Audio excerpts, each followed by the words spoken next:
Parehong kinilig sina Alden Richards at Maine Mendoza o Yaya Dub sa kanilang pagkikita ulit noong Sabado. Si Yaya Dub, approve naman daw kung manligaw sa totoong buhay si Alden basta't magpaalam lang sa kanyang mga magulang. Narito ang report.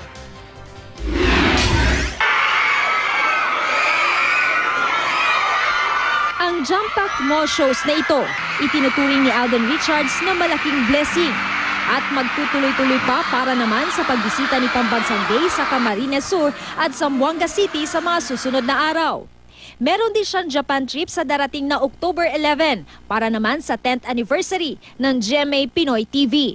Nagkwento naman si Alden tungkol sa pagkikita nila ulit ni Maine Mendoza sa Itbulaga noong Sabado. Kitang-kita naman po sa aming lahat ng mga Dabbercats na nag-enjoy kami dun sa pagpunta ni Lola and ni Yaya Dub sa Broadway to meet TVJ.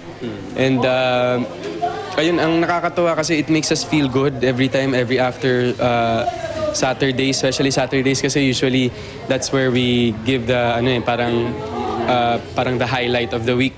Kung si Alden natuwa sa kanilang pagkikita ulit ni Maine aka Yaya Dub, si Maine kinilig din kaya?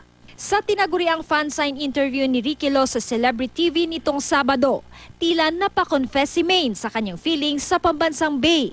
Bukod sa dimples ni Alden, anong gusto mo sa kanya? Ano kayang gusto sa'yo ni Alden? Sinabi ba? Uy, magkatugma. Binigyan pa ni Yaya Dub ng kahulugan ang mga letra ng pangalan ni Alden.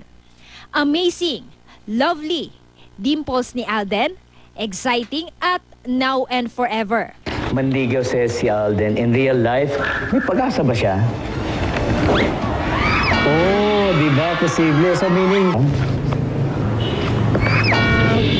Wow! Si Alden naman, excited daw ulit sa mga mangyayari sa Kalye serye. Excited na ako kung ano mangyayari this coming Saturday. Hindi ko pa rin alam. Sheila Vergara Rubio, Nagbabalita, Pilipinas.